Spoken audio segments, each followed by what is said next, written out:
As long as no human rights have been violated, don't tell people how to run their government. Imagine in 1994, 1990, 1980s, the South Africans, black native people were not allowed to vote. So they could not vote. The whole private land in South Africa, like privately owned land in South Africa, 72%, like right now, 72% of that land is owned by whites. They are the minority, they're 7.3% of the whole population.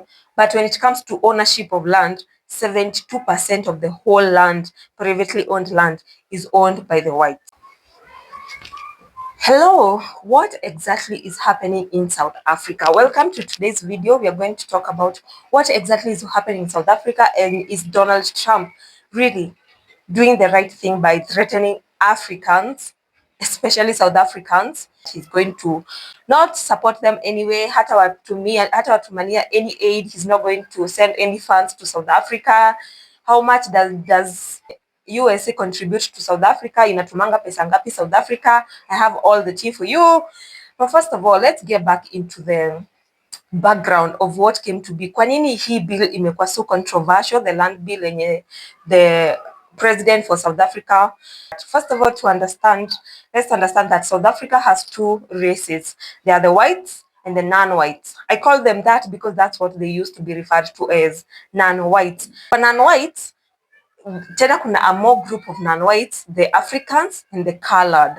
Kuna wakati Tyler, the musician Tyler, she sings, I love her songs. First of all, she's an amazing singer. She knows how to dance, her waist.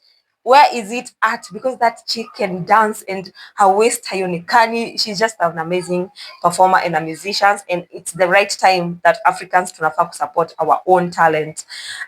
When a while ago in the Breakfast Club, Tyler was asked, what race do you identify with? Because unajua watu wa majuu wanakuanga so focused on race. Everything has to revolve around, are you black? Are you white? What's going on with your family? Is your family black and white? And she said she's colored.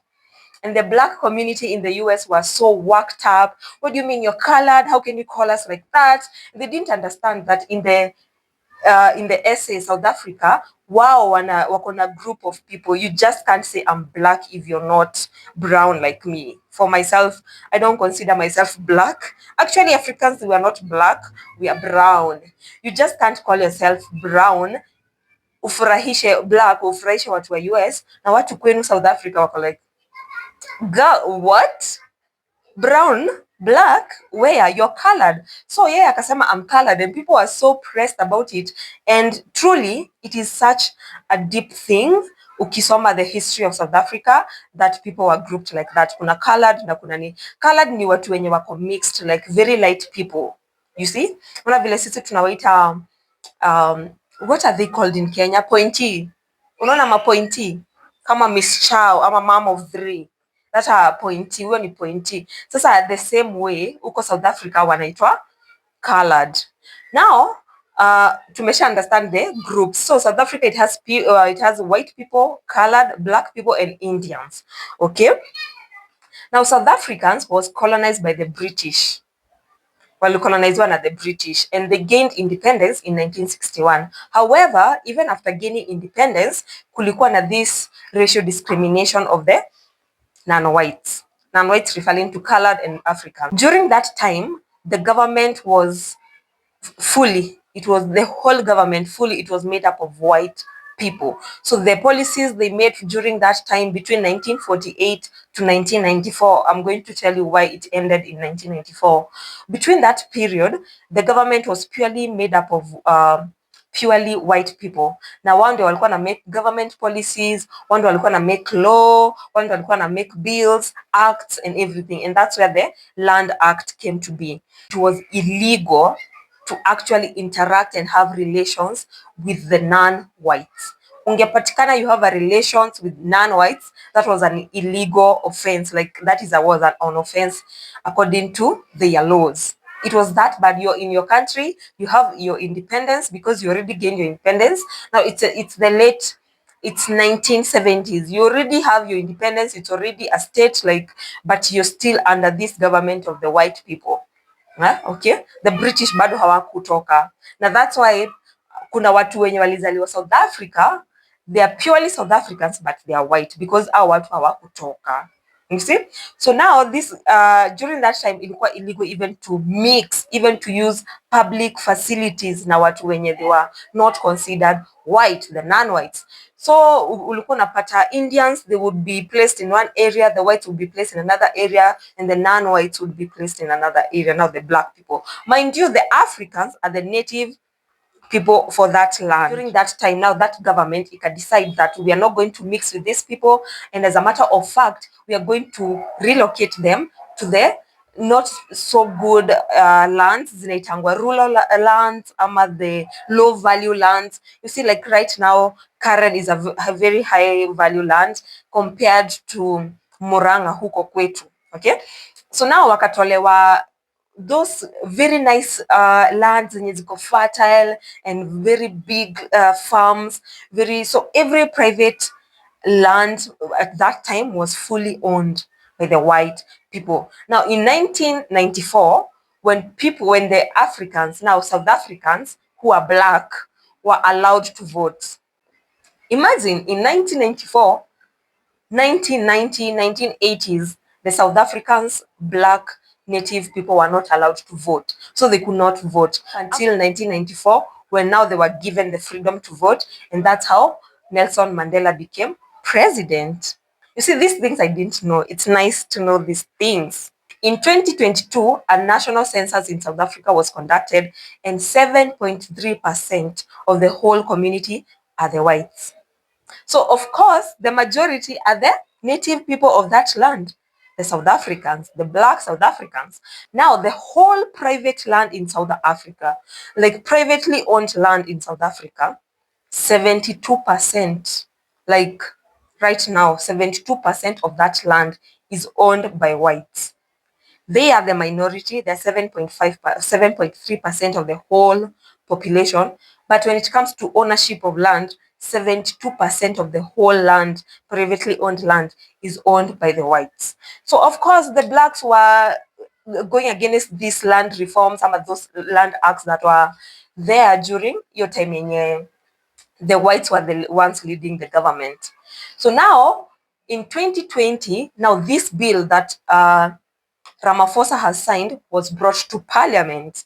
Now this bill, and this is where I say that the US and Elon Musk is going overboard and misinformation is going around. I don't know if by choice or racism, I can't tell what it is, but now in 2020 when it came, wakavote wakasema, if you have land, private land, you're not using it, it's not adding value to the economy, like haina any na hakuna any projection of going to use that land to generate income, or that land is required by the government to do development when it comes to railways, roads, hospitals, the government put into law. Now this one put into law this year, like this last month, that if you have such land, we are going to take it from you on need basis, and we are not going to compensate.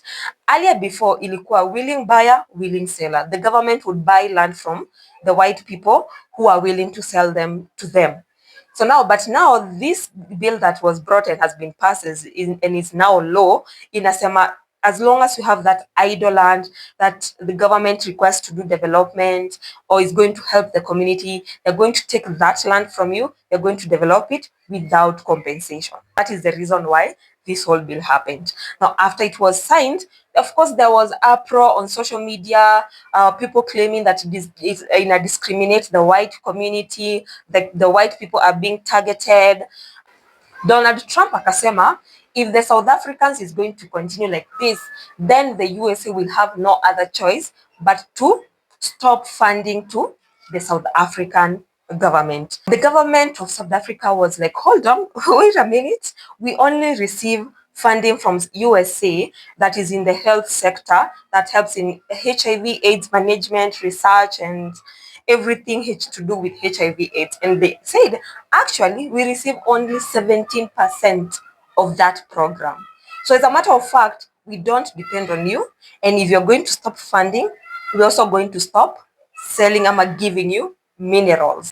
So minister wa South Africa wa minerals and resources akadirect that no minerals zitatumwa in the USA. Now the South Africans they wanapeananga platinum, wanapeana iron na wanapeana manganese. So hii platinum inasaidianga kutengeneza electronics. It's compound pia inatumika kutengeneza chemotherapy medicines zenye zinatumikanga in cancer patients, and also inatengeneza glass. Iron nayo apart from being used in the pharmaceutical field pia inasaidia kutengeneza steel. Hizi steel za kujenga, like steel hizi za kujenga. And also manganese inasaidia kutengeneza fertilizer, inasaidia kutengeneza batteries, inasaidia kutengeneza coolants, inasaidia kutengeneza steel. So and the US heavily ndio wanakuanga in the pharmaceutical industry. So if South Africans or Africans at large wakiweza withhold their minerals, that field in the US would collapse. It would reduce significantly. Okay, so and the government where US ilikuwa like, when it comes to trade, you're giving me something, I'm giving you something. No one should benefit from the other. No one should come to dictate how I should run my government. No one should come and tell me how I should make policies. You make your policies.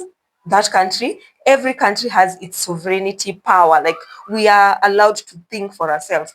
And for the longest time, Africans wamekuwa wakidhani the US is here to help us. We can't do away with the US aid. We can't do without their help. We must try to impress them.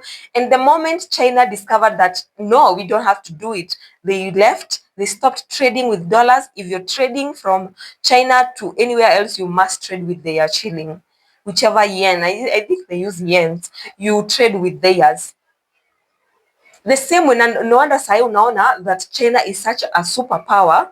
As a matter of fact, imepita US. Right now, the US, yes, it's a first world country, but compare in terms of technology, the Asian communities, they're doing far better ways when it comes to education systems, healthcare systems, when it comes to general life quality, life quality, quality of life. The Asian community now wa huko China, they're doing far much better. So now I think it's also the right time for Africans to say, as a matter of fact, we are seated, like our lands ziko heavy in minerals and resources. If we can't offer services, our intellectual services, then we are going to give you our minerals. You make those products you're going to make, and then now you can sell them to us, if like cars, batteries, whatever. I think it is a high time that all the African leaders have to come together and decide that if we are united as a continent, we can do great things. Look what is happening in DRC. DRC has the richest natural resources in the whole world. Trillions, hundreds of trillions in dollars. Trillions, hundreds dollars. So if such countries join forces with other countries like Kenya, South Africa, Congo, all of us, we all have our minerals. Every country in Africa has its minerals. The West, they have oil. If we would utilize our own resources, we would be so rich, we would be so far. Our systems, our quality of life would be so. But look at DRC.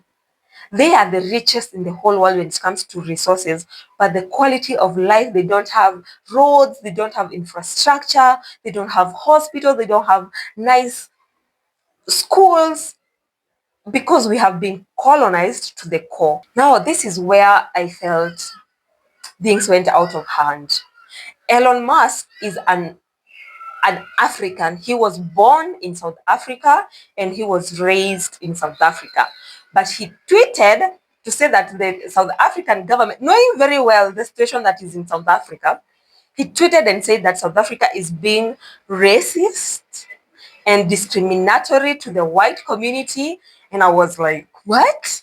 You know, siku hizi, Elon Musk talks about any country, every country, however he wants to say, whoever he supports is right. It doesn't matter your voice. And that's the bad thing about freedom of speech. Freedom of speech is allowing anyone to express themselves, to talk themselves out, and actually say that that's your view. It's not the correct view, but this is my view. Now, Elon Musk took it so far.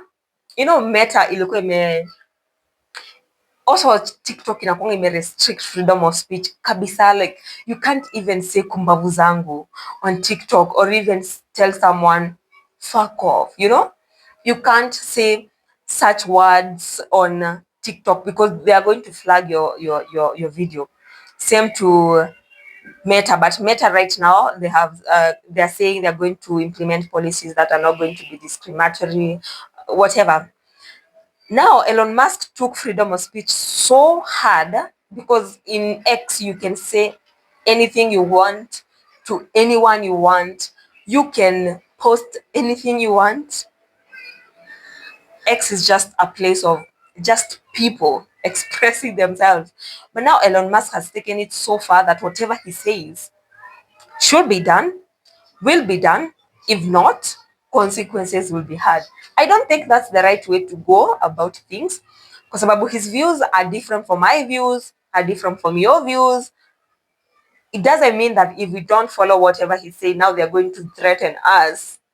Come on, it's your country. We're not telling you not to deport people. We are not telling the US whatever they're doing is wrong. We're just letting them run their show. So at Assisi, just let us run our show. Okay? But one thing about this Trump administration that I respect, kind of, some time a while ago, I thought of how the US government does all these illegal dealings with Africans. Because, like in my country, Kenya, they would go get some loans in the name of Africans, in the name of Kenyans, come waste that money. We don't see where it goes. That US aid doesn't help anyone.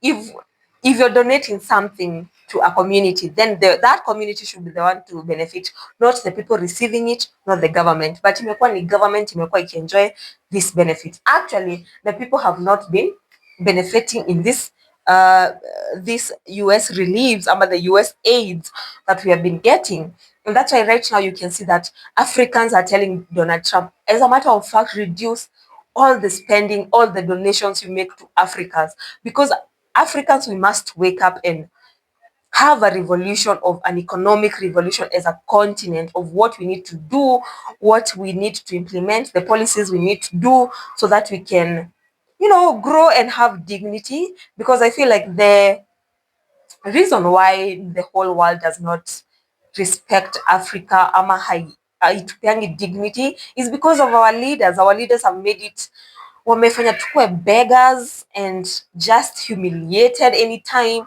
you're going to ask for a loan that you're going to pay back with interest, but you're queuing, and you're a president, but you're making a queue as a president. How are they going to respect you that a president is making a queue? African presidents would go to the United States and they will make queues. Our Kenyan president was the worst. He was the darling. I promise. When Trump won, I was very happy because I don't like Ruto. I don't like Ruto at all. So yeah, so that's it. I don't feel it's right for the US to come in our policies, as long as no human rights have been violated. Don't tell people how to run their government. But now the opposition leader, the members of parliament in South Africa, they're so mad. And one of them, I don't remember their name. I think I'm going to put up his picture here, or even his name here. Please remember to put his name here. I hope I'm going to remember. He said, actually, they can actually shoot to kill the whites. You were colonized by these people.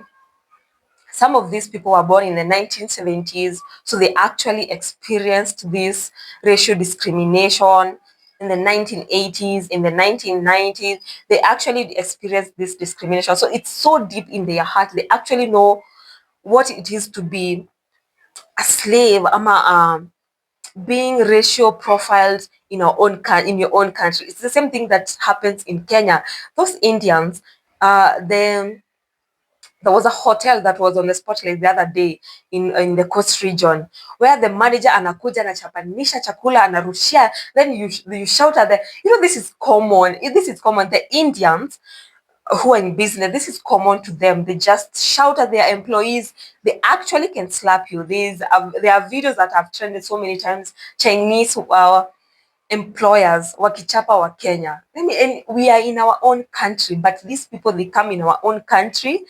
They start businesses because they have money. They can pay the government whichever amount of money to just do with their corrupt dealings and just, run like we don't have labor laws, no off days, long hours, very hostile working environment. It's the same thing that was happening in South Africa. Now the people have risen, and as you can see, even now the Kenyans wanna chukua videos, wanna post online, and now those hotels have to issue statements and apologize. And I don't know how far that can go. We have to check with the employees of those places because they never change. They never change. I have worked in an Indian company before, and let me tell you, you will be profiled because you're black in your own country. You would find that the person we were reporting to, he was of Indian descent. He was an Indian man, and he was being paid almost 1 million, like 600,000. And the person he's next to, the person reporting to him, this manager who is being paid 600,000 per month, shillings, Kenya shillings. The person reporting to them would be paid 60,000 Kenya shillings. 60,000. Huyu mtu amekuacha na such a huge margin just because you're black. Just because, and they will never give those top positions to people from the African community. They will always give their family friends. They will actually import people from India, watawaleta Kenya, ndio wao wakuwe ndio wao wana run the country. Anyway, I think by now my lighting is down. I hope you can still see me. This was a video this is my first video, so thank you for being here. My name is Lona Wanjiru, and I am very passionate about good governance. I think when we did the June 25th maandamano of the Reject Finance Bill 2024, during that time I became such a patriot, and I would wonder, like, why are people so poor? Because I interact with people a lot. I'm such a people person, and suffering, like umeenda hospitali, they are no, just amateur running of the government. I would question myself, like, why wouldn't you do this? And hata kama utaiba, iba na mutaratara, like iba kama mtu mwenye, you still want to help your people. These people gave you that job. But now the government that we have right now, ni wizi bila kazi. And I became so passionate about this, and I'm very, very passionate about good governance.